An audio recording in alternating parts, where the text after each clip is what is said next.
Well, Brian, we watch a lot of wrestling, and sometimes those weekly shows blend in.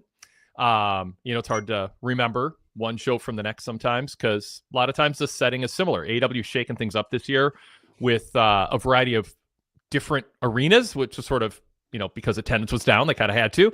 They didn't have to, but it was a good choice. It's added a different flavor to the weekly shows, having the stage be different, the buildings look older or configured differently, but nothing was more different than tonight. The longest running, most famous wrestling arena, one among the most famous wrestling arenas in the world, maybe the oldest active one on a regular basis, Arena Mexico, was the site of Grand Slam Mexico tonight for AEW Dynamite. I cut you off in our very short production meeting before going live, and I said, I want what you're saying to be something that everybody can see on our YouTube channel and listen to on our podcast feed. A fun atmosphere, not as many angles. So for a show like this, it will have to be a little creative in yes. What we talk about. But I think there's enough to get into, including a poll, by the way, I put up asking for votes. Who among the top tier wrestlers right now on the men's side in AEW is the person that you think is the number one person to lead AEW into the next few years? So we'll get into the early. Okay. Yeah, so we got some early results on that, but I think it's probably pretty indicative of where we're going to go.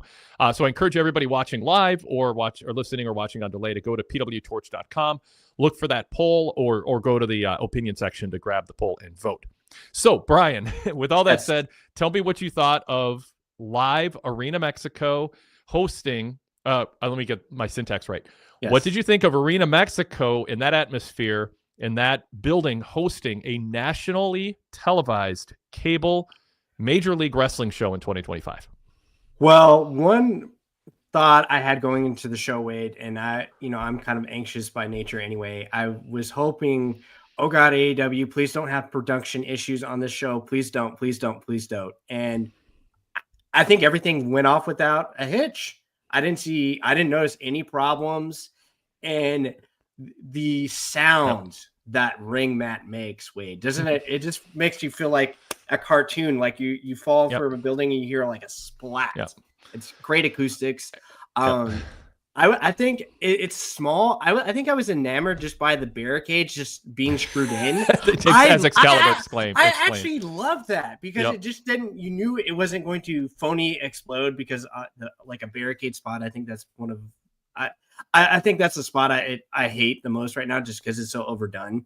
Mm-hmm. And I just love the atmosphere and vibes. And funny story, because when I attended kind of like the all-in kind of pre-show thing that AEW had back in November, and I spoke to a couple of fans, and they said, Brian, you should really go to one of these Arena Mexico shows, because like from Dallas to San Antonio, like the travel is really light. And I said, maybe I just, we'll see where the schedules and holidays and vacations, land for me. And I would say definitively after seeing this show, I really want to go now. I think for me personally, Wade, I don't know where you are kind of like in like your desire to attend a arena or like travel somewhere to see a show.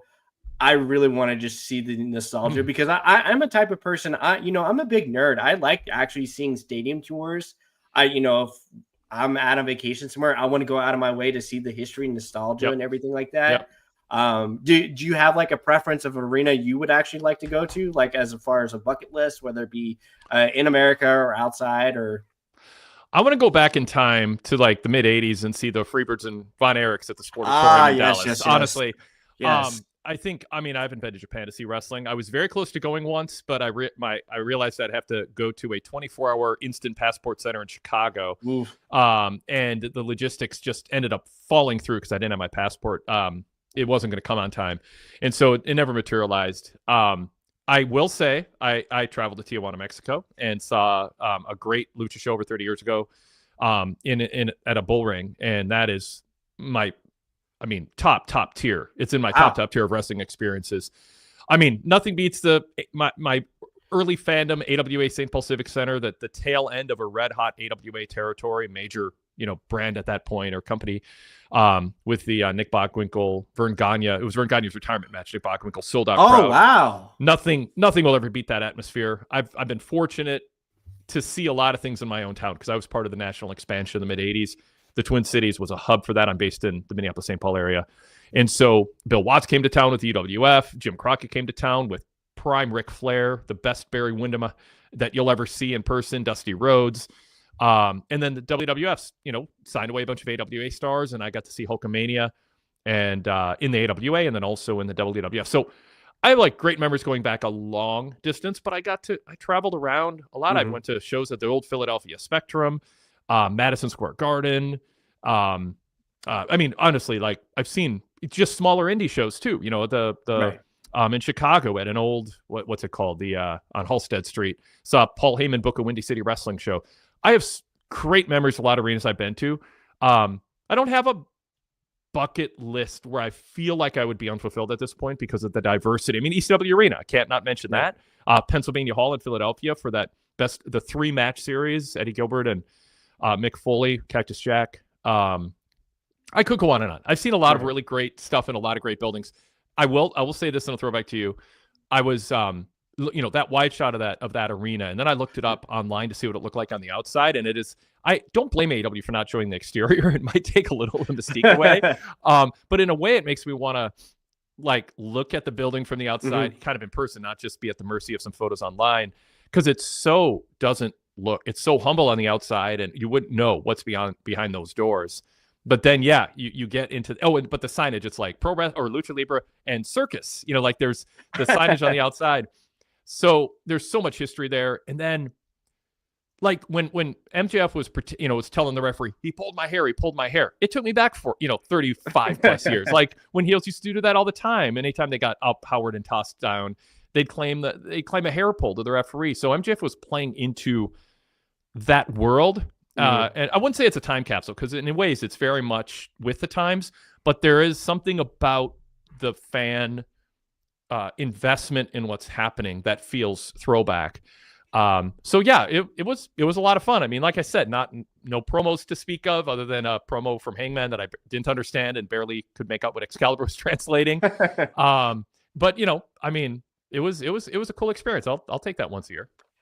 Yeah, and I think that's what's getting lost sometimes from like a fan perspective, Wade.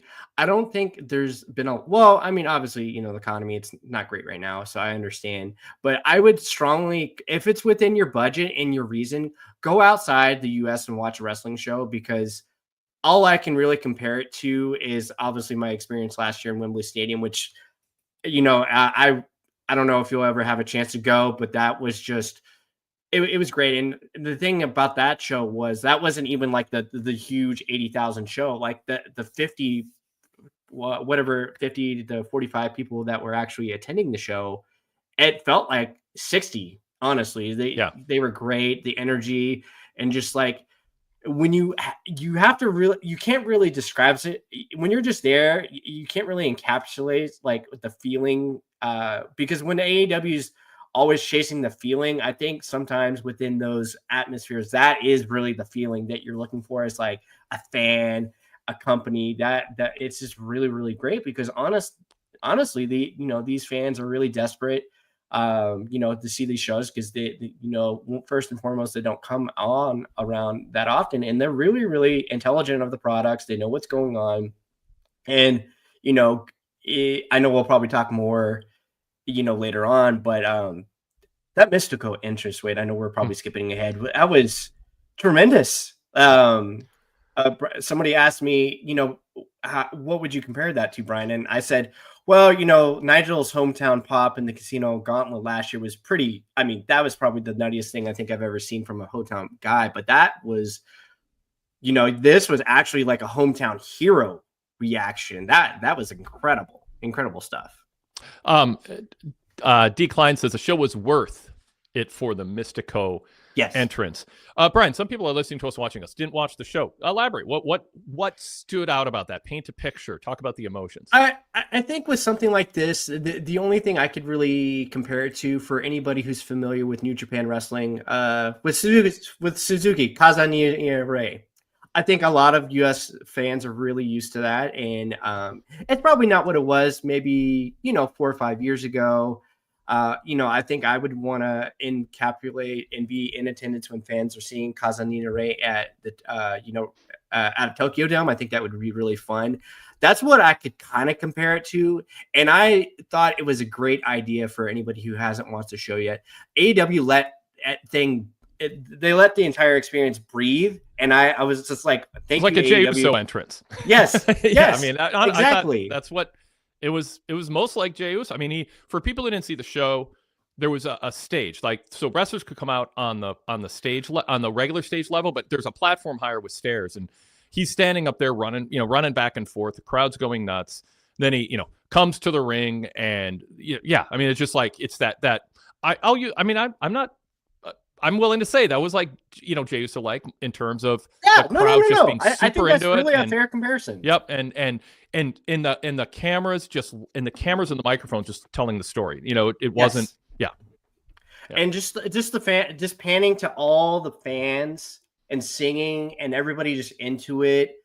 It was great because it just really felt like that was their hometown guy. And I'm glad that they really leaned into familiarizing the fan. I mean, obviously Mystico was on the Dynamite last week, which is like, that it's cool. But I think the fans knowing, hey, we actually got to see this guy televised on his weekly show, it makes it feel like a huge deal. And like you had mentioned earlier, the way the show was wrestled, I thought AEW like honored that really well.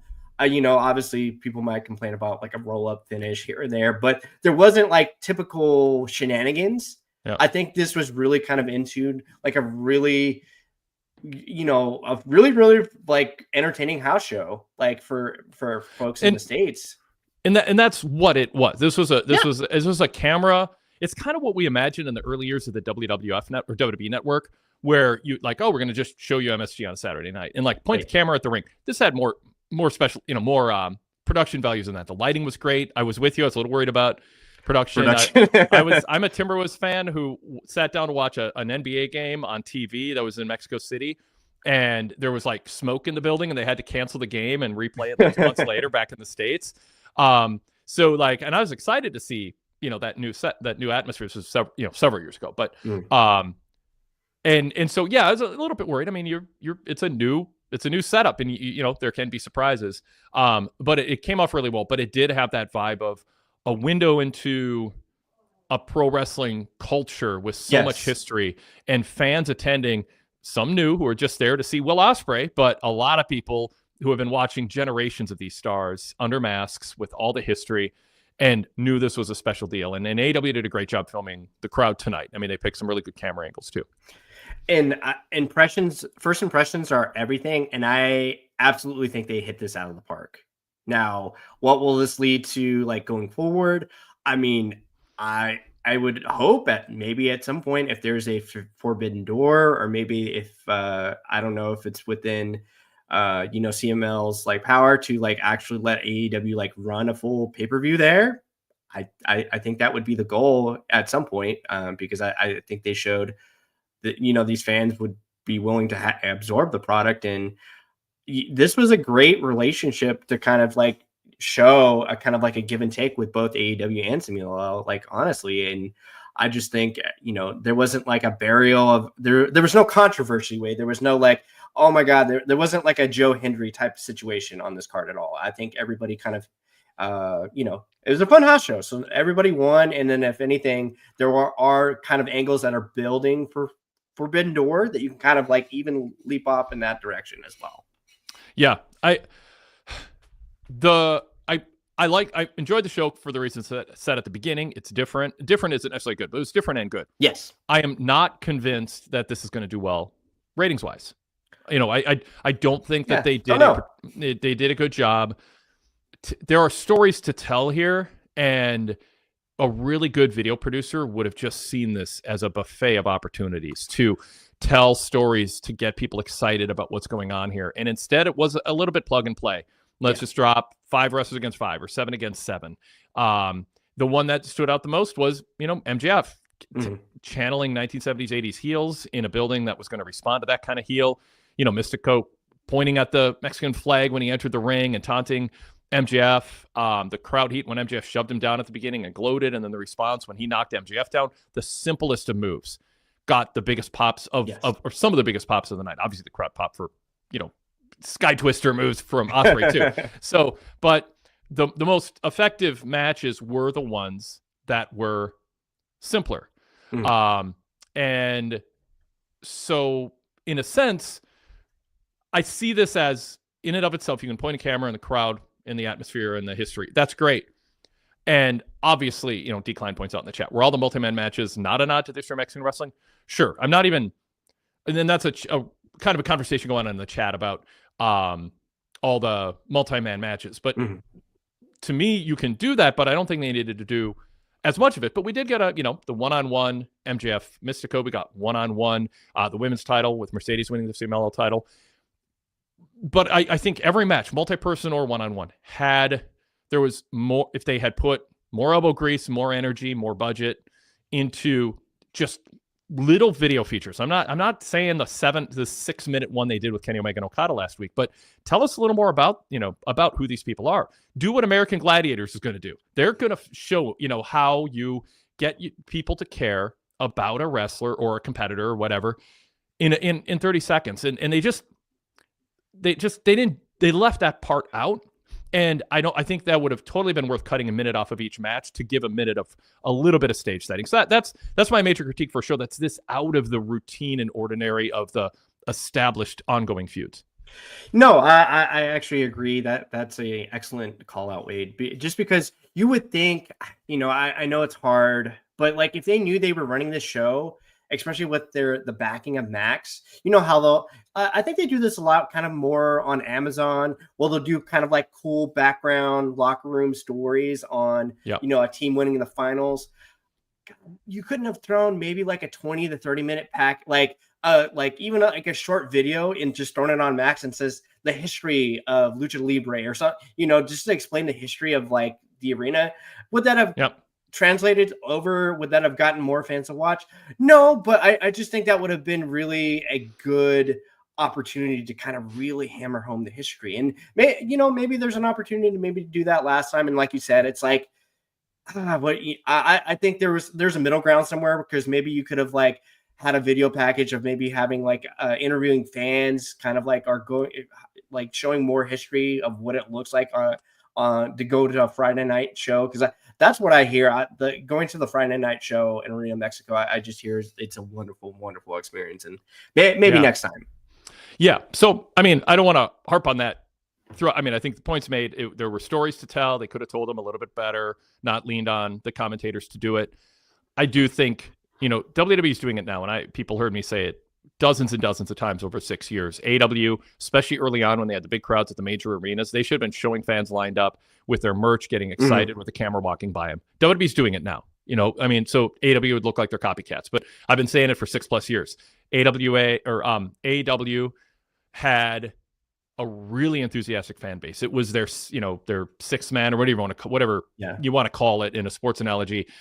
We said that in the early Dynamites pre-COVID, like that the crowd was an MVP of the show because they helped wrestlers who, again, was the same story back then. AWA wasn't good at, I'm going to do that now that I talked about AWA. AEW was their weak point was always putting wrestlers out there and thinking, because people in Reseda or who watched New Japan streaming service knew who they were, that was their whole audience. And they lost some people because they didn't welcome enthusiastically with backstory without making people feel bad about not knowing who these people were. They didn't tell that story well, but the crowd reacting to everybody was sort of a substitute. It created sort of a patchwork to make up for what AEW didn't do. And they lost that over time. They need to be building it up. So this was more of that weakness of AEW, where the announcers have to do the heavy lifting. But I still would have, even though it's not a glossy arena, I think there's charm to it. They should have shown fans lining up outside the building in the streets. It's just, for me, I'm very visual. I'm not just about the moves in the ring. I think it's about painting a picture and the whole atmosphere. You want to convey that to the audience at home and bring that energy. I love seeing concourses when I watch sporting events. It makes me feel like I'm at the show. I want to know what the fans, how many fans are wearing the merch and how many of the away team merch is there, and just what the energy and the vibe of a concourse is part of a sports experience or concert experience. So is lining up outside the building, and they didn't show that. Like, how do you not send a handheld camera out there and show the energy on the street? So the production value guy in me, and it's a big part of what I look for because I think it is important, as you say, Brian. It's not, you say it won't add viewers, but I think it would intensify the experience and hold viewers. So as new people join the show, you're retaining others longer. So, but fortunately, and this goes back to the early months of AEW, the crowd in the building did obviously made up for a lot of that. And so it's detail work. I'm not going to not say it just because other things went well. But man, between little vignettes to introduce the new wrestlers or give a little backstory, it's a little disappointing. Yeah, I will say anytime they did flash the crowd, a lot of AEW gear in that crowd, a lot, and I saw it more kind of Mexican adjacent as well, which is very, very, very good. Obviously Lucha Blog is one person who reports, and I believe he was there this evening. I'd be curious to see what the merch situation was. Obviously AEW did kind of the pre Ring of Honor show there last night. Wait, it would have been interesting to see. Maybe they should have just made this a 2-hour show. Maybe you should have ran Collision on the show as well. I don't know, but I do feel like anytime they did pan to the audience, they were supporting. I saw a gentleman, I think that was wearing an MJF mask in the front row. Burberry mask. And did you see the gentleman wearing a Winnipeg Jets jersey of all time? Oh, I love that. I didn't shout out to that. Wow. That's great. So in defense of AEW, because I was critical, obviously, of not seeing the outside of the building. I don't even think that would. No, but that's not even that bad. Well, right, but in defense of that, they did some video packages. Before the MJF match, they recapped that. So really, the major angles and storylines where there was a story to tell. It's not like there was a time when they wouldn't have done that, and they did some of that. I think what I'm looking for is even some of the wrestlers who have been on AEW TV before. That's a lot to keep track of who's out there. Even Excalibur, I think at one point wasn't quite sure who someone was, and he had to catch up 20 seconds later. So just little video package, just going, okay, we got a lot of people in this match. Let's take a look at two of them and differentiate a couple of them from one another. There's an Atlantis Jr. story to tell. Volador Jr. Just a few bullet points. Just this is what he's known, and make something up. Volador Jr. in particular idolized Adam Cole, but now he doesn't. I don't know. I don't want to make something up lame, but there's probably something where you can figure out there is a little history here that you can delve into, like they did with Mark Briscoe. Talking about his history with Kenny Omega, and they pulled some old footage. So just a little more of that. But point made. Let's pause. We went way long in A block, twice as long as usual. Sorry, adrenaline and caffeine is flowing with a show this different. So let's pause. Let's formally introduce ourselves in the show, and then we will get to more conversation and introduce more chat comments and such. This is the Wade Keller Pro Wrestling Post Show for Wednesday, June 18th, 2025. I'm Wade Keller, host of the show, editor, publisher, and founder of the Pro Wrestling Torch weekly newsletter and the website PWTorch.com. Can I get this on camera? Here's hot off the presses, our coverage of New Japan Dominion with Sean Radican and Chris Lansdale doing a great job. A column, by the way. I'm gonna open the page here since we're talking about this. I love holding up the paper copy on occasion for people here. There we go. Look at Alan Cunahan with a full page feature column on Arena Mexico's history. The online version of that is on the PWTorch VIP website as a regular web article, but you can also, as a VIP member, open the PDF version of this newsletter and read that. Rich Fan also with a column while I'm at it, talking about the unified title coming up. There it is. The crazy journey that is leading to AEW's unified title. And he tracked the crazy history of the two belts that are merging, at least temporarily. So fun stuff in the paper copy that just got mailed to our paper copy subscribers earlier today, the PDF online. You can get information on VIP membership, including access to, this is issue number 1927. So you got access to over 1,900 back issues of the Pro Wrestling Torch newsletter, including the pre-internet 90s, late 80s era. When you go VIP, you can just click away, read the articles or the PDFs. It's a mix of both formats.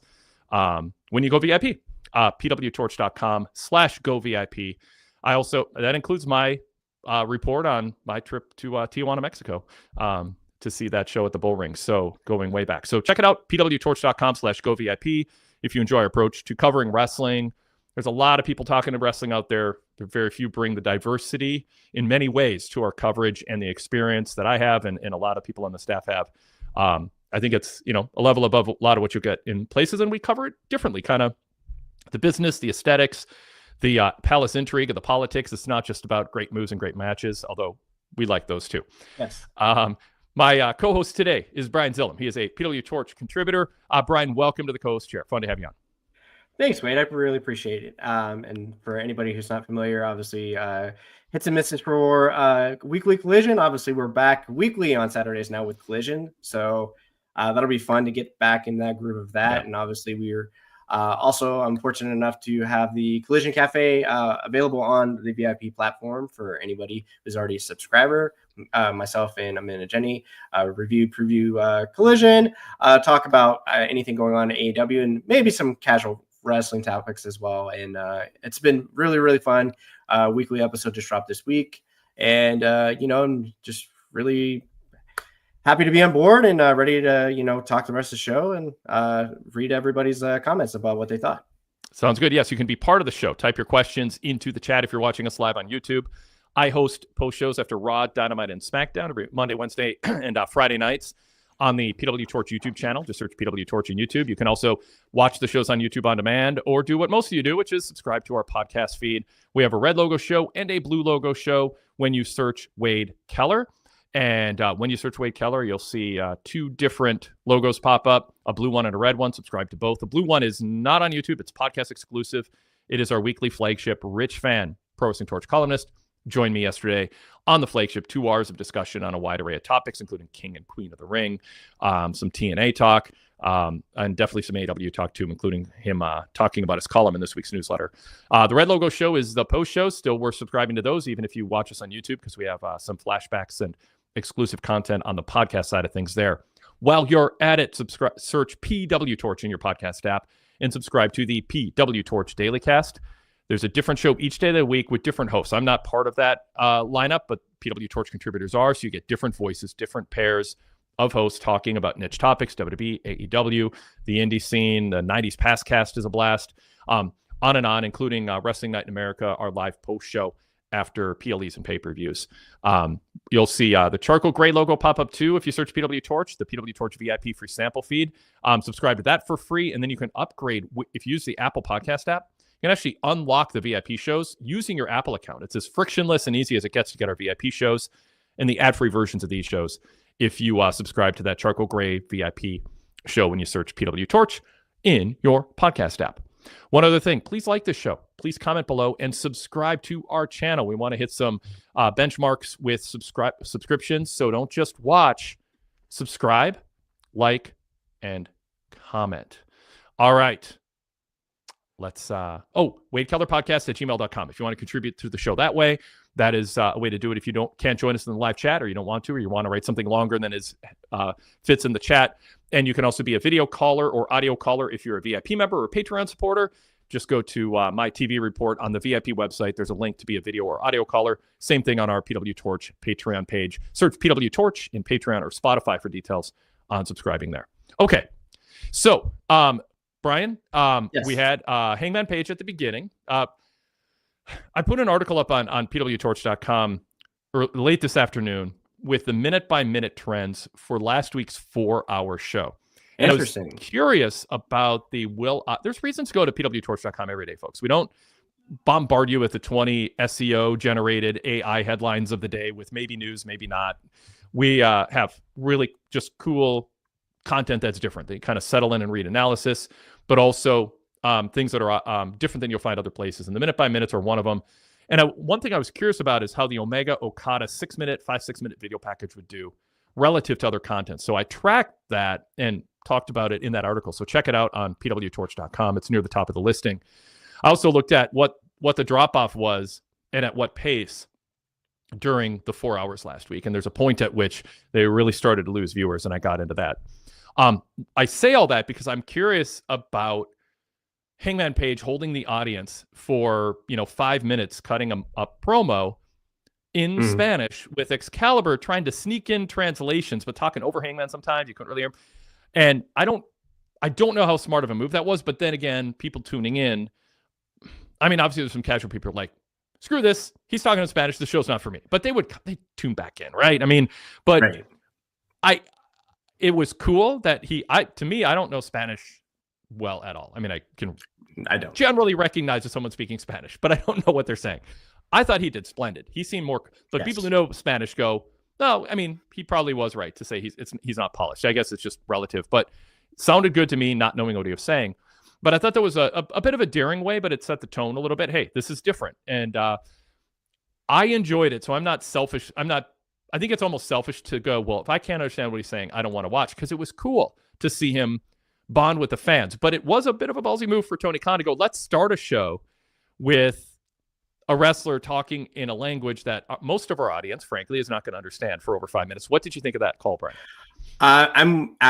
We're synchronized, Wade. I thought this was very charming. Now, I wouldn't do this with everybody. I think Hangman Page, where he's at as a character right now, and his chase as, for the world title at All In, I think he was the right person to do it. Mm-hmm. And, again, like yourself, I'm not very fluent in Spanish. I thought he came off very well. What people forget, Hangman is, he was a teacher. He's a very smart guy. So I know he wasn't going to go in this, situation where it wasn't going to sound good.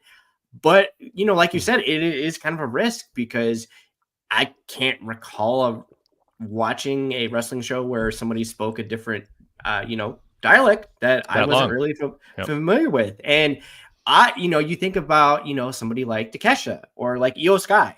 They generally have to speak, if they do, you get the what chance, which I think that's one of the worst things in wrestling right now. I thought that came off so well. And I think it just set an overall tone and vibe with the show that I think AEW earnestly appreciated the honor. I really think Tony Khan and AEW took this as a really honor, and they understood the gravitas of being there. Yeah. This is like you had mentioned, this was CMLL's first live televised show ever, right? Yep. Yeah. So I mean, they wanted to treat this with reverence. And reading Alan Cunan's column on Arena Mexico, was very excited to write this. There's so much history more that they could have covered than just, Tony Schiavone saying this is on a bucket list. Right. And so part of it is we got to see Hangman be excited. We got to hear the announcers tell us, but you didn't walk away from that actually understanding what a big deal this arena is in the big picture, right, for decades and decades. So anyway, again, encourage people to check out Alan's column. That's a lot of VIP exclusive content that we have. Is not just VIP, is not just podcasts. It's on the written side, and it's worth your while checking out. On the right sidebar of our desktop VIP site, it's all our VIP exclusive articles. Greg Parks, Rich Van, Alan Cunahan, my cover stories, our pay-per-view roundtable reviews. A lot of good stuff to read. That's just for VIP members who are full VIP members. Okay, so then we got at the end of the show, Hangman coming out for the save, and we got the continuation of the Swerve Hangman in being in each other's vicinity, and then and Will Ospreay. But the key was Hangman going forehead to forehead with Moxley, promoting and building that match. The Young Bucks were there doing their thing. Obviously, there were obviously a lot of people roaming around, but the focus was Hangman and Moxley, and then Moxley being the heel. He's going to use the briefcase, and then baby faces kind of unite, and then he backs off. I thought it was fine. It's paint by numbers, and that is not an insult. It's crystal clear how we're supposed to feel. What did you think about the bookends of, we talked about Hangman at the beginning, but the other bookend at the end? Yeah, checks and championships, like very, very basic forward thinking booking. And I'm completely okay with it. And I didn't even think about this until earlier today. Do you think it was beneficial that the Death Riders had a stint in Mexico last year, so that way they could kind of build that heat? I mean, not to saying the fans wouldn't have been smart enough to boo Moxley, but just the fact that they had worked there previously as heels. Do you think that helped? I would think it would. I mean, yeah. I think it would help Heat, but it also helps them.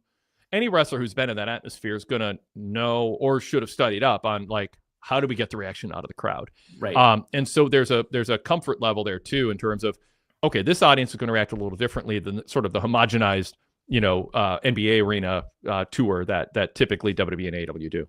Yes. And I guess it's been a while since I've asked and chatted with you, Wade. Where are you with Jon Moxley right now? I know, months back I joked he was in his Dick Dastardly phase of his heel character, and I know over the weeks you've been highlighting, okay, I can get behind this Moxley because he's a little bit toned down. He's more straightforward. He's not a cat burglar. He's not trying to commit a crime. Well, I guess he did try to kidnap Adam Page last week, but semantics. Yep. That's a minor crime on the scope of the Death Riders, but just the fact that it's very straightforward. Like, are you still behind this current where Moxley is right now as a heel? It's winding down. I mean, yes. It's coming to an end, and I think that's a right call.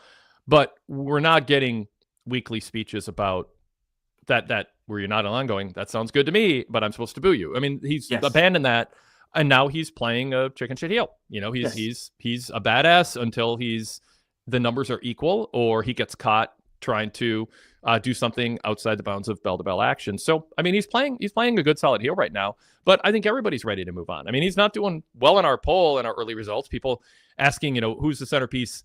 The phrase was, who do you consider AEW's most valuable star going forward in the next few years? And Will Ospreay's got 42%. Hangman Page has 25%. So Ospreay beating Page, which surprised me a little, just given how strong Hangman's been. But I mean, I can't be shocked because Ospreay's so good. Right. MJF in third place at 14%, Moxley at 2%, Kenny Omega at 3%. Darby Allin, Bobby Lashley getting some votes. Swerve Strickland in fourth place, actually ahead of Moxley and Omega. Interesting. Okay. And so I think that's reflective. Again, it's early in the poll. The numbers will grow, but I don't know that it'll end up being a lot different. I don't think there's going to be a big Moxley faction that shows up and votes him in. But 2 years ago, year and a half ago, I think there would have been more for him. I think people are ready to move on from him in a top of the card heel role. But I don't have the same complaints or much in the way of complaints. We're just counting on the days he's a good heel for Hangman to presumably beat, unless they want to save that for later, a little bit later, not a lot later. Please no. So yeah. Anyway, yeah. So that's where we are.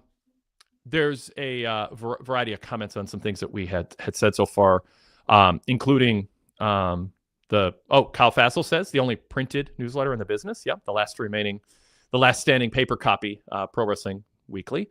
And ramen noodle as far as Hangman goes. Did anybody know that Hangman was capable of cutting an entire promo in Spanish? He really is AEW's main character. King of Strong Style said, I really enjoyed Hangman's promo. Great energy. Sadler Version 3. Respect to Hangman for trying, but it being in Spanish did make me tune out. King of Strong Style says, my girlfriend is Spanish, so I had a translator. She said he only messed up a little overall, and it was good. So I trust her, and that backs up me, who had no authority in saying. I mean, he seemed comfortable talking. He wasn't pausing to struggle with his words. It actually would have been better for Excalibur to catch up if Hangman had a few more pauses. So yeah, I mean that's kind of some of the highlights of what the chat was saying about it. Good, not for everybody, but he was solid and it added to the atmosphere.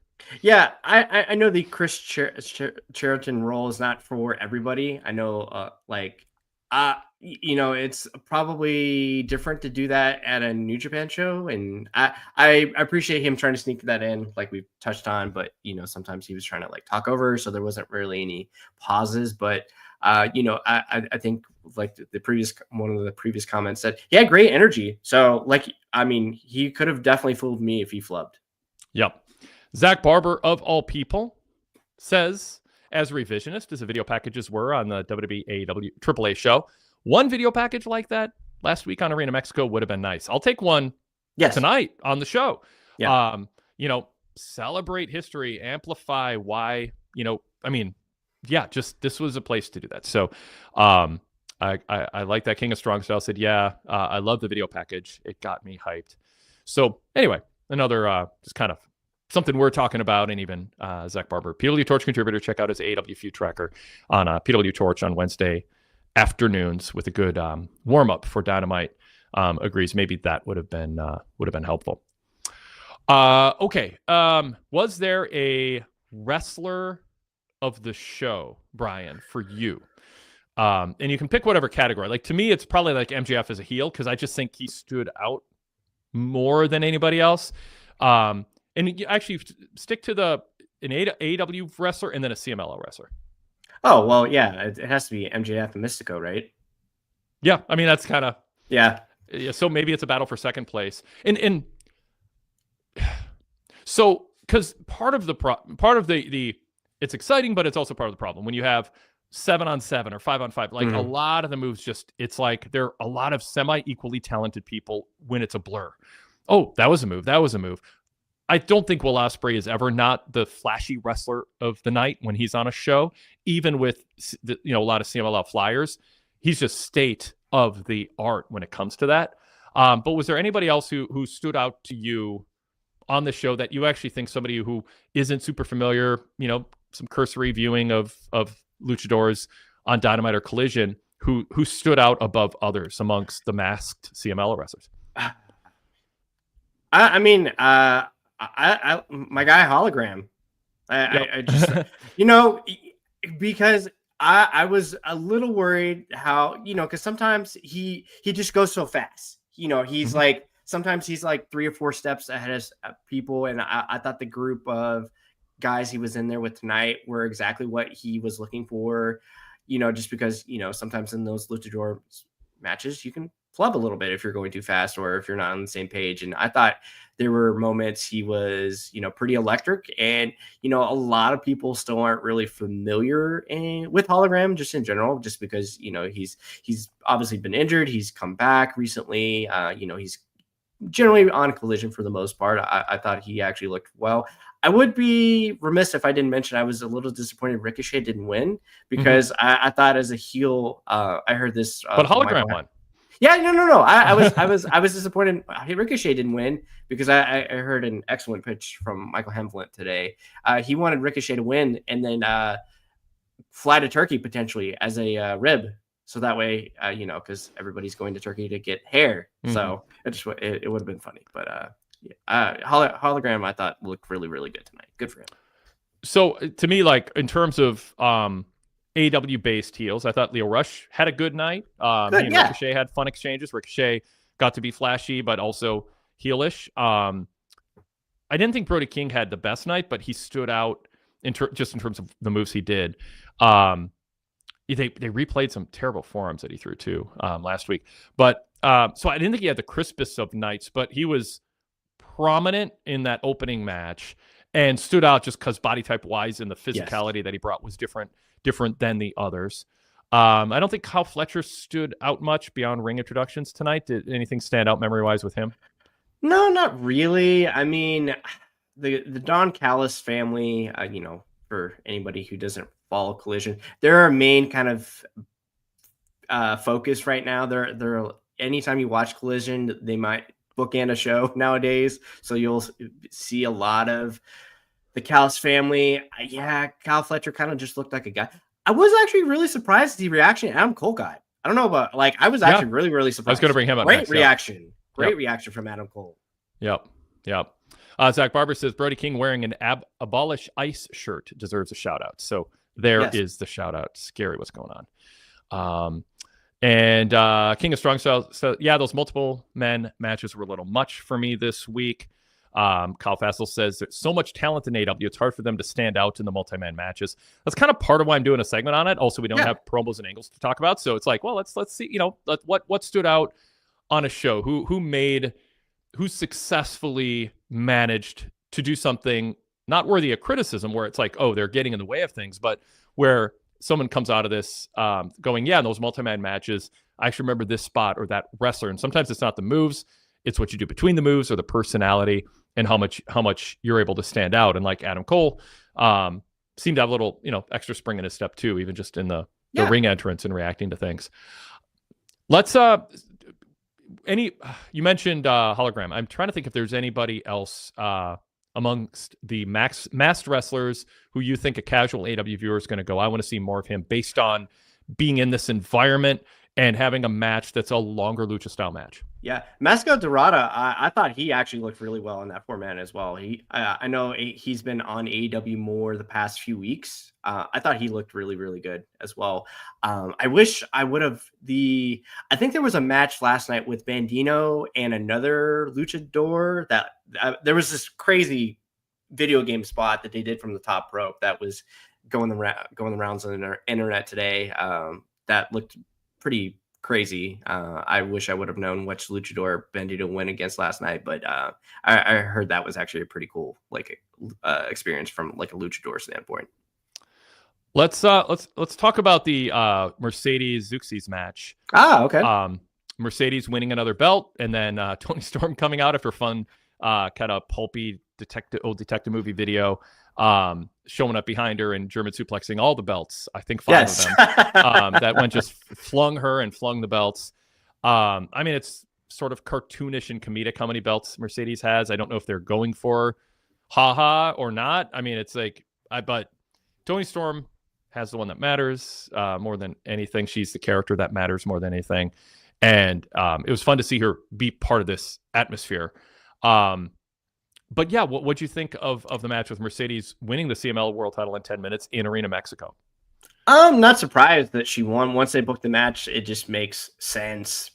Because I think there was chatter last week that said, why would CMLL book this? And I think people pointed out, these title changes actually happen quite a bit with the belt. I'm not sure what the history, and it just makes sense for someone like Mercedes to be a mainstream person with their belt. I mean, obviously Willow Nightingale had a run with their title last year, so it's not like the first time an AEW wrestlers, won their women's world title. I thought this was actually a lot better than the Dynamite match that Mercedes had with her last year.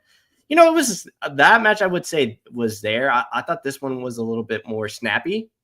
I don't know if, what it is on a 5-star rating, but I thought it was much better. Again, it could have just been the atmosphere, the ring, the finish. I thought was very clever. I actually enjoyed that a lot because, Mercedes still has this habit of trying to do the money maker, and it just doesn't look good. I can't remember.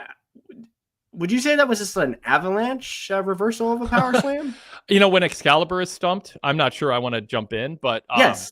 Yeah, I mean, it was like a top rope power slam attempt and she levered Zeuxis down hard. I guess. Yeah. I mean, it was there were some unconventional and scary spots, including Zeuxis landing on her dive. God.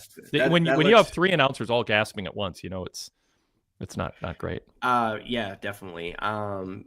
I mean, I shout out to Zeuxis. I mean, she was trying to go out there and just, I don't know if she was trying to lay it in and, make a point. Did you see more people kind of like pointing out, I guess this might circle back to the multi-person matches. Would you have liked to seen another women's match on this card rather than like the multi-man match? Yeah. Well, the answer is yes, without the specifics. Like I was thinking to myself, it would have been nice for there to be more women on the show. So yeah, I don't have the answer to why Tony didn't do that, because I mean WWE and AEW both feature lately a lot more women's wrestling than any other era. Go ahead. Right. No, and because I believe there was like a tag match last night with like kind of like the ROH kind of like pre-show stuff that they did involving Athena and Billy Starks. I guess maybe Collision. We're gonna get it. Well, that's in Kent. It's in Kent, Washington, I think, or wherever the Collision show is. And I mean, don't get me wrong. I'm very wait. I like it when there's 3 women's matches featured on Collision, Right. I feel like as a whole, because I feel like there was fair criticism last week, or I'm sorry, not last week, the week prior, the first 4-hour Dynamite, where there was hardly any women featured. And then you go to the show last week, I felt like they did a much better job, even through like kind of angles, the different stages of the show, especially for Collision. You're featuring Mercedes and Tony on Collision, making it feel like a big deal.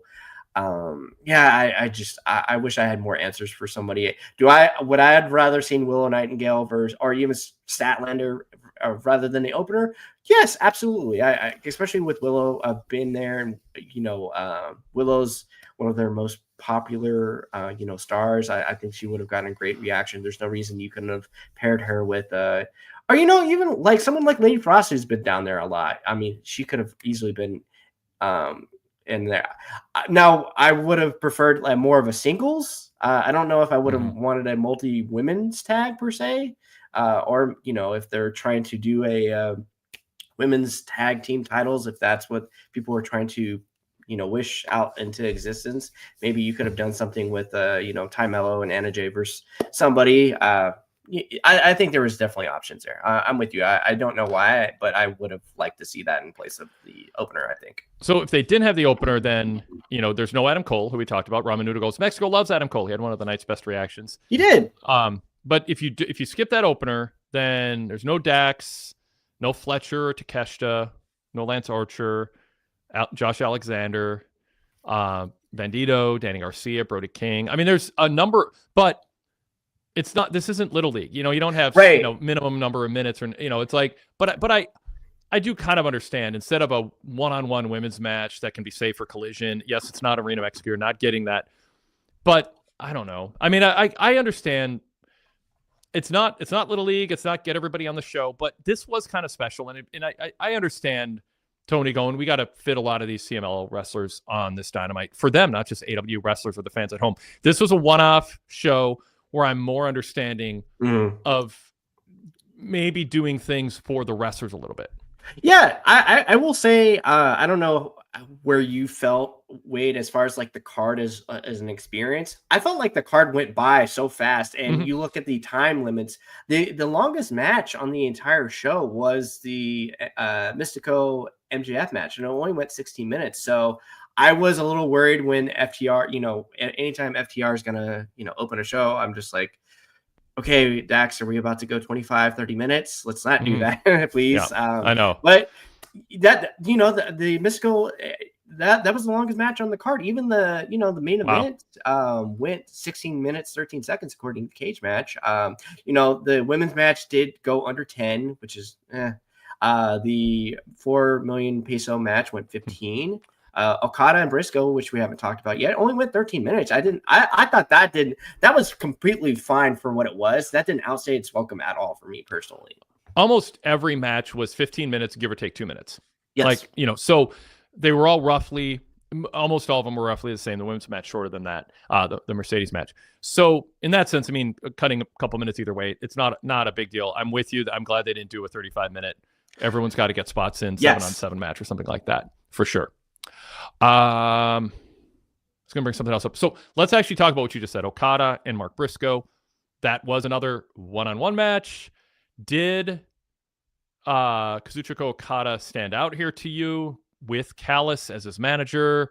This is a week after a major angle. They did recap what happened to Kenny. They didn't update his condition, which is weird. Like, you're coughing up blood, you're carried out on a stretcher, rolled away, and they don't tell you a medical update. Like, that's sort of wild to me. I know Shivani goes, I think it was Shivani who said he will be at All In, but we don't know in what condition. Come on. Like, I mean, so anyway, but that aside, what do you think of, Mark Briscoe wanting to avenge what happened to Kenny, and they go 14 minutes. What do you think? I mean, it was good. I mean, I think Mark Briscoe is kind of like one of those guys where if you have a bad match with Mark Briscoe, it's like, ooh, you had a bad night. just because. What's wrong with you? Yeah. And I still can't really get over Mark Briscoe with hair, Wade. It's still throwing me off a lot. Those pictures of me young, it was just this like teenager looking guy. Yeah. And it's I was so disappointed that he wasn't at the Double or Nothing press conference because I wanted to ask if he bought that or does he grow it his own. I was just thrown off by like the hair, and he just and I loved how they set up the promo where he was cutting it from his compound or his ranch. That was awesome. Yep. They have to get some match there at some point. Matt Hardy can arrange for that. Yes, absolutely. He's got experience. The match, I would have liked to maybe see a little bit. No, I will say this: Okada seemed a little bit more serious. There wasn't. I feel like he wasn't as goofy as he normally is prior. I guess the attempt of adding Callis is to make him more serious, and maybe in a long-term story, maybe Okada pairing with Don Callis is going to help Takeshita maybe turn babyface or use Okada turn babyface because Callis is too much for him after 6 months. Also an option, which I'm completely okay with. Either way, they can do that. Match was good. Work was fine. King of Strong Style in the chat says Okada looked like he was in quicksand. Damn. I don't know. I didn't really see anything that like stuck out to me. I mean, I guess Okada, this version of Okada right now, I hear cruise control Okada where, he has this mindset where he'll go, but then in the last 2 or 3 minutes, he'll turn it on. And it's like, oh, okay. How do you make this match with, insert predictable win like Commander, like better than you can? Because, he's a pro. He can turn it on and on when he wants. Like, has it been pretty inconsistent at times? I would say that's fair. Whether that's like the way AEW is projecting him and booking him on TV, whether that's just, he's kind of just saving himself and his body. I think both can be true. But I didn't really see anything that was glaring to me where I thought was like, that was a bummer that CMLL had to experience that. Yeah. I mean, I didn't come away super negative or super positive about the match. Derek Mitchell in the chat says AEW Okada is a lesser version than his prime in New Japan. Rainmaker, he's working in another gear, which is fine. His wrestling's good, but he's not entertaining. King of Strong Style says, just go back and watch the highlight video they did last week and then watch this. It's not even close. He's been pretty lifeless in his whole AEW run. Kyle Fassel said, if you've never watched New Japan, Okada comes across as a mid-carder at best. Sadler version 3 says a match with Omega will be my official gauge on if Okada is just washed up at this point. If Omega can't get a great match out of him, all hope will be lost. I will say, when I saw him and Mike Bailey at Double or Nothing Wade live, I think that gave me all the reassurance all I needed.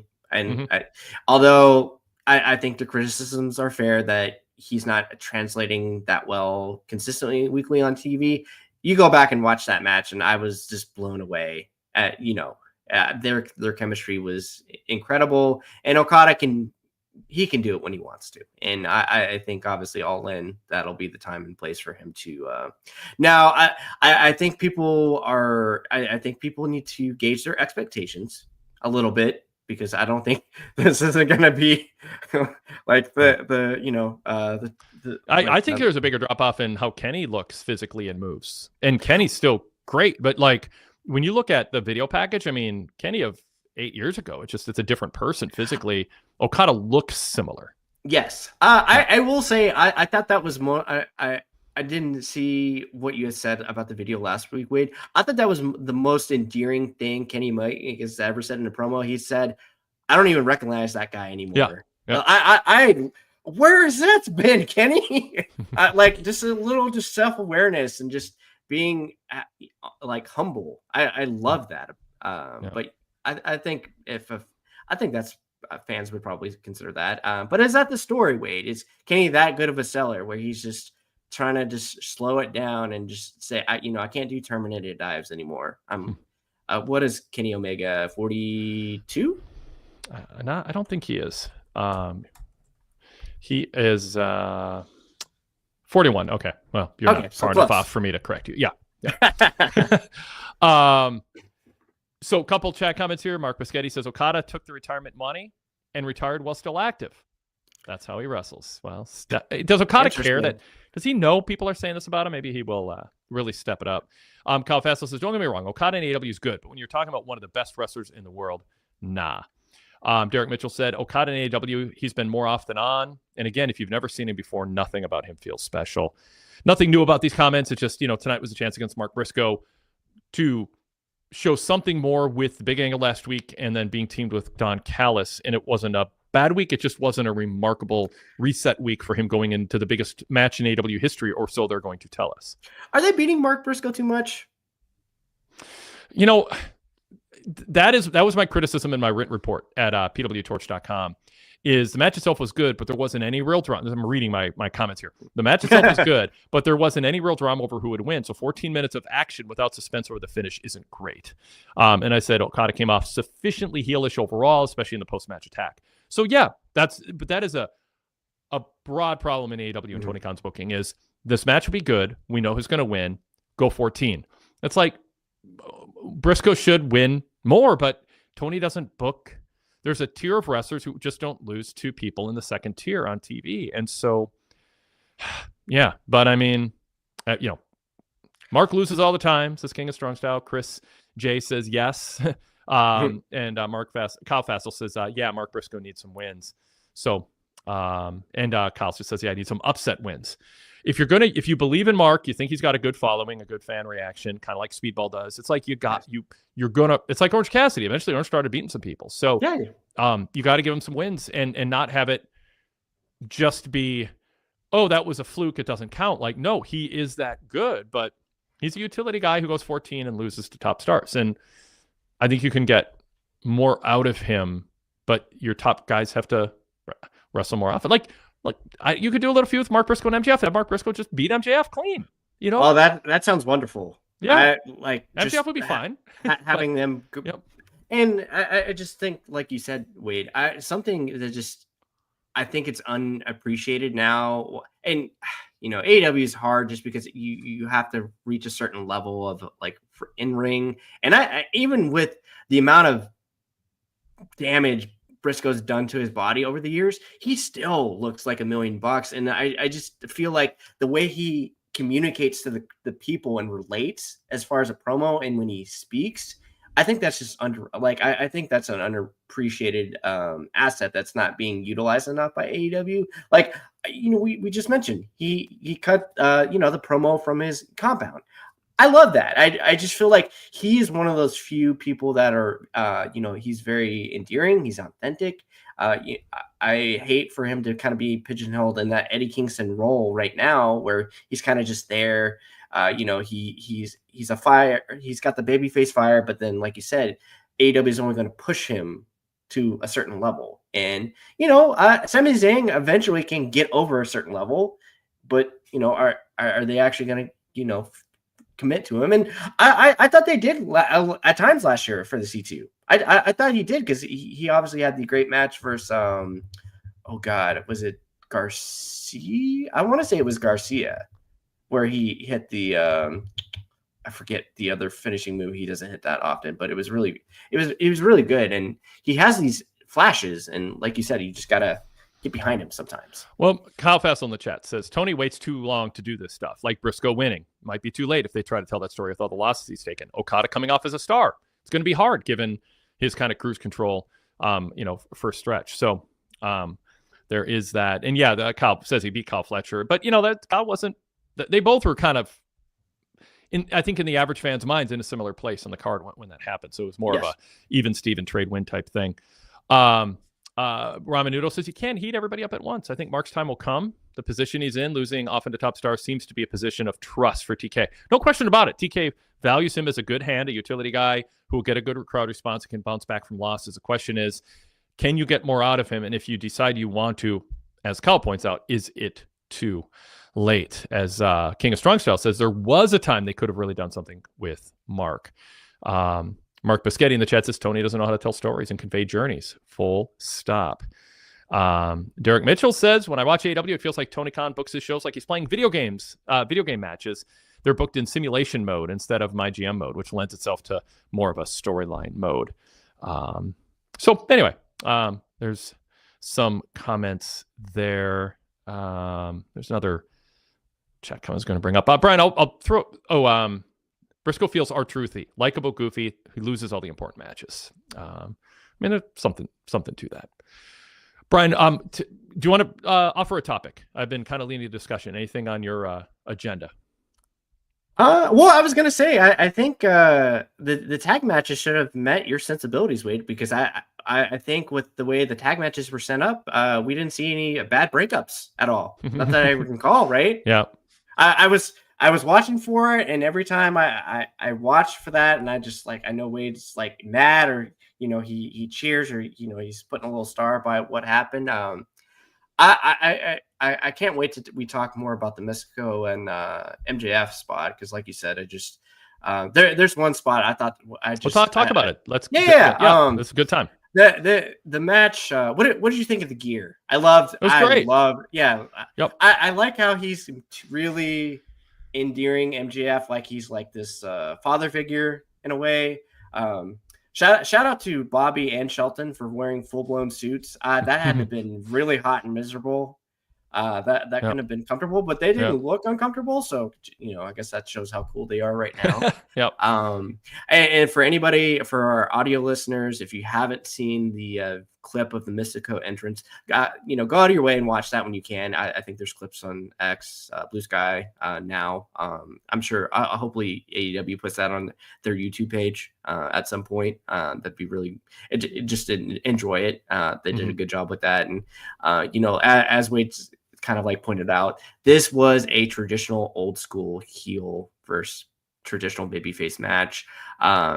I wasn't too fussy at all. MJF, I think, for whether you really like him as like an on-screen character or storyline person, he's so good in ring. I feel like he just understands the assignment. I thought he did an incredible job, like you said, like pointing at the hair pull. I thought that was really well done. I can't recall. Wade, can you ever remember somebody getting hit by a Canadian Destroyer, following up by kicking the guy and then landing on him for a pinfall? I thought that was incredible. I thought that was really good. Yes. Well, one of the spots that I loved is MJF dragging the referee to the ring, and when they were on the ramp, and then going, count him out. Like, you don't have wrestlers trying, because winning by count out, and I don't think it has to be this way, but it is. It's a cowardly way to win. It's like, I don't want to beat him in the ring. I just want him to not answer a 10 count. And I was a little worried Mystico wasn't going to get up in time. I think the announcers were too. But he finally beat the count. But yeah, when MJF's dragging the ref to the ring going, count.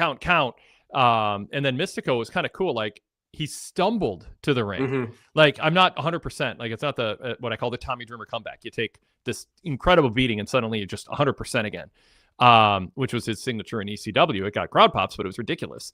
And I like Mystico just going, I'm still not quite sure how to even stand up straight, but I got to get to the ring to beat the count. It felt believable, and that was a nice little shot. And then, you have the low blow without the ref seeing it, and that wasn't good enough. So then he didn't care about getting DQ'd, and he low blowed him. There were enough clean finishes tonight. It didn't stand out as like, oh, come on. And I get the context. Do you really want, can MJF lose to Mystico? I just said he should lose to Mark Briscoe. So of course he can lose to Mystico in Mexico City. I mean, I'm not against that in any way. I would advocate for that. I think MJF can talk his way back into, he's not around getting a world title match around the corner. So, but it was old school heel heat. And I thought it told a story, and I think in the context of the overall show, it was fine. I saw a funny, I don't think they would actually do this, but I saw Trevor Dame pitch this idea. He was obviously kidding as a joke, but he had said they should do mask versus hair plugs for a match. Oh, yeah. Just, that'd be very funny. Well, and then, I think this is really telling a story. I think they could build off this for Forbidden Door. I think that's an easy direction that they could go to. I would hope if MJF isn't involved in anything serious, he could lose. I mean, he doesn't wrestle that often, and he doesn't lose that often. I mean, obviously he lost to Hangman a few months back, which kind of put Hangman on the dirty. You know, if MJF is not in anything serious right now, that's fine. And then, like you said, I didn't even mind the finish because, like you said, it's old school heat. And if anything, I do really respect how MJF honors his character integrity, where he is not bothered by wrestling. He wants to do as little work as possible. He doesn't really care about winning all the time. You know, if he feels unbothered, you know, and the whole persona of the Hurt Syndicate right now is they hurt people. And, you know, he disgraced one of the best luchadors in professional wrestling, took his mask. And obviously there was the run-in with Jet Speed that carried over to the post-match, which I think some folks in the chat have already kind of been asking about Hurt Syndicate's next challengers, which we can definitely talk about. But yeah, I just really loved it. You know, the Tombstone spot, like you said, looked really, really good. I was actually, like yourself, like really worried that he wasn't going to come up with that. But, you know, you know, MJF's obviously worked in that atmosphere. He knows how to get the heat, and everybody hated him, and he ran off with the mask. And I'll look forward to see what happens next with him and Mystico. Yep. I was going to add to something you said a minute ago, and then my mind wandered to other things. So the Hurt Syndicate next tag team opponents. Yeah, go ahead, cover that. I'm going to go to the chat. Yeah. I believe, I'm sorry. Let's see. Oh, I think it was Derek Mitchell. He said he's wondering what's in store with the Hurt Syndicate at All In, because right now it doesn't seem there to be anything on the horizon. I believe it seems like they're leaning towards Hurt Syndicate versus Jet Speed for the tag team titles at All In. Yep. I don't really still know where this Hurt Syndicate angle with MJF is going. I honestly don't really know. Some people are kind of like, is the rose finally off the bloom with the MJF kind of Hurt Syndicate? Because it seemed like a lot more people were having fun with MJF and this angle when he was trying to get in, but now he's in the group, and it's just like it's not as fun from what I gather. That's what the I don't think this was a week to do it though. Right, for sure. You know, sure. I mean, let's just they coexist. They've got a story in mind. I don't know the pace at which that they're going to tell it. Yes. Kyle Fassel said MJF is great. He has that aura you can't teach. Feels like a character. His character is really him, not like he's playing a role. Ramen Noodle says MVP was great on the outside as well. He did all the storytelling with how he was reacting to MJF's wrestling style. I did like that. I thought MVP did actually a really, really good job with that. Kind of like scolding him like a father. Yep. So a couple other chats that I highlighted to bring up. Ramen Noodle just going full circle here. I honestly feel like I need to get down to Mexico to see a show. The Mystical entrance was very surprising. Larry from VDB says atmosphere is great. Arena looked terrific on TV. The first 90 minutes felt like MLW had been bought out by a billionaire's son. Nothing before Mercedes and Zeuxis made me care. Not my cup of tea. So great atmosphere, but not his favorite style. But then Mark Biscetti says, does Tony understand basic episodic TV? The show, while cool, does nothing to build this promotion or individual journeys. I think there was enough they did with angle with Hangman and Moxley. MJF just getting heel heat, Tony Storm, Mercedes. I mean, there are a few angles. I talked about the AWA earlier. The AWA, when I first started watching wrestling, did like 5 angles a year. Not 5 per show. Honestly, there were like 5 angles per year, and they drew money and they were a big deal. But sometimes it's okay to just have wrestling. Now, again, I think there should be context to who these people are, and a little subplot story. I mean, there has to be something that matters in an NBA or NHL game in January. It's not the same thing as the finals. And there are little personal stories, and there's little backstories. There's city rivalries. Players that got traded from one to the other. Now they're playing their old friends. You want to tell those little stories in sort of the regular season games, and that they just didn't do quite enough of that tonight. It's not a big detriment. It's just, you're looking for what could they have done to maybe win some people over who are like, yeah, but the moves aren't enough, and it doesn't feel like it's all that relevant to All In. Well, AW could have won those people over, I think, with just a little bit extra here and there. Yeah, for sure. And I'll always think about this line I wrote in a review one time, Wade, that I think this was probably one of the few times I popped you during a in-person review when I commented on the triple threat from last year at All In, when I wrote definitively, this was wrestling happening in front of me, and I did not care whatsoever. That's what you don't want at some of these shows, and I think we've tried to understand. And if I'm Tony Khan and we're booking the show, you did enough where I think it was fine, especially the circumstances of everything. With like the first, you're in Reno, Mexico. You can't necessarily do everything, and like you said, like, I think there's this expectations from the fan base now, like you had mentioned, like angle, promo. You can't necessarily give that every show. I think sometimes you just want kind of like the, checks and championships, kind of like, oh, okay, this checks a lot of boxes. This progresses a lot of story, a couple storylines here and there. That you have to really find a balance. And I don't envy, a booker's position. I definitely couldn't do it. It's really hard. I think it's obviously easier on this side. And, you always want to try to find a balance. And I think with the circumstances of this show in particular, now, if this was like the Dynamite following next week, I'd be like, oh, that was kind of a downer. You obviously wouldn't want that to be the go home show to All In, obviously. Right. So I think there's still a lot of time to tell, and hopefully they get going on, especially on Saturday, since they're back with Collision Live.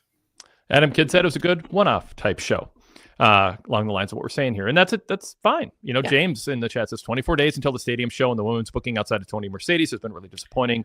No other matches have been built. 2 hours, 40 minutes tonight with 3 women featured, one from CMLL, Marina Shafir in the main event.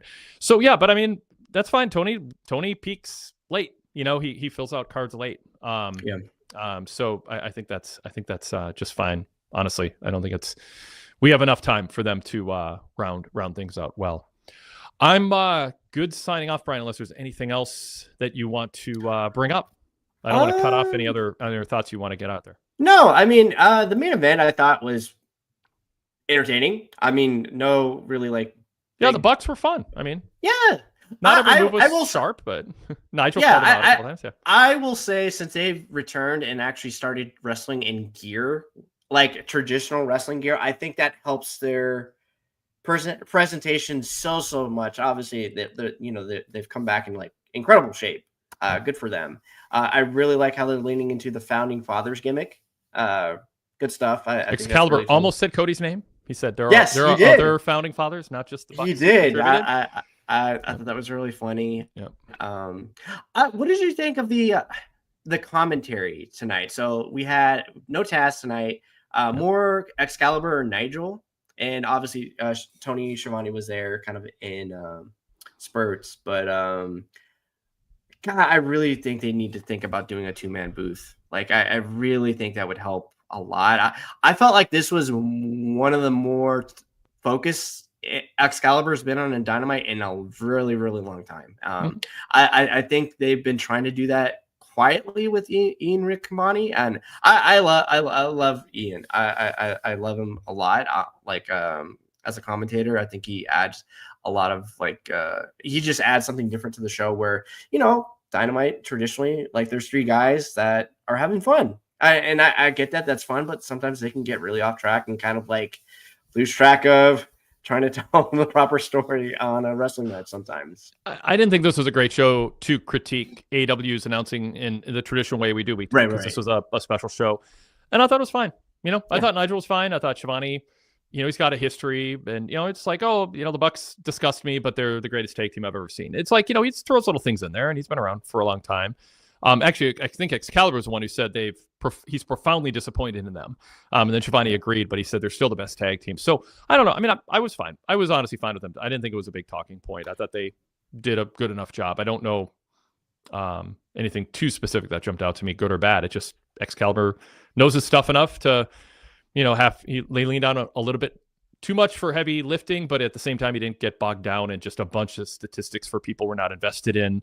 Yes. And aren't a big weekly part of things. So I don't know. I thought it was fine tonight. Now, there was a moment during the broadcast where Nigel almost cursed. I thought was actually very funny.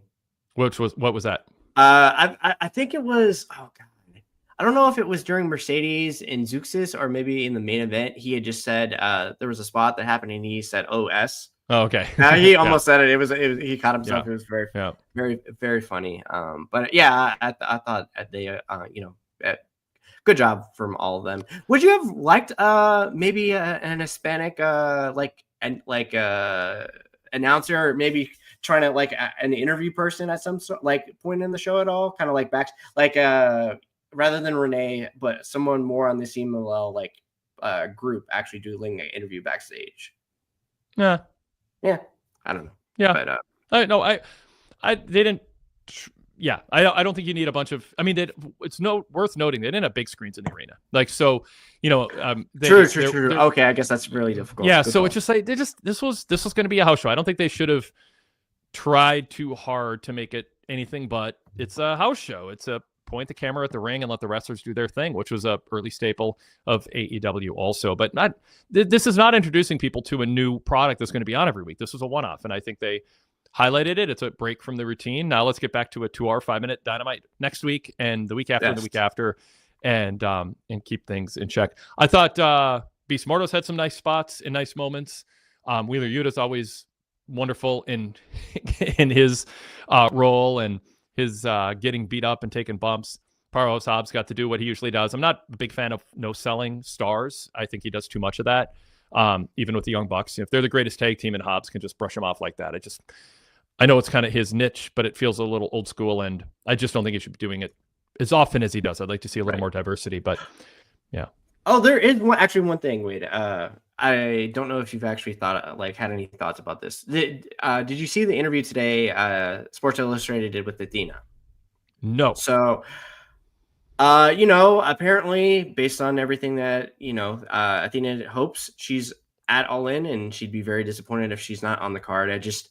I find that really interesting that she was so heavily promoted with Swerve and Mercedes initially when they announced All In last year, that she had obviously that big match with Mercedes, and we haven't seen her since. I know. It'll be a mystery that gets solved someday, but it's not like it doesn't sound like she's saying, oh, it'll all make sense in the end. I know people, I think sometimes Tony leaves wrestlers wondering. Yeah. And Min and I have brought this up several times, Wade. I really, really wish. I don't mind Mercedes having all these belts, but her having the TBS title is still kind of a problem. I mean, you still should be able to book a storyline without a title, but it's harder for women in North America to get a kind of a consistent storyline without a title, which stinks. I don't think the solution is not more titles. It's just book them. Book them like you book the men. There's a lot of templates. Yeah. Yeah, I agree. All right, very good. So I mentioned VIP earlier, pwtorch.com/govip. Full details on all the ways to sign up. You can search PWTorch VIP in Patreon or Spotify and get a 7-day free trial of our VIP podcast feed to get the PDF of the newsletter, the VIP exclusive articles, an ad-free website, full access to archives of the newsletters and our podcast going back more than 20 years, hundreds of retro radio shows, which are a blast from the 1990s, pwtorch.com/govip.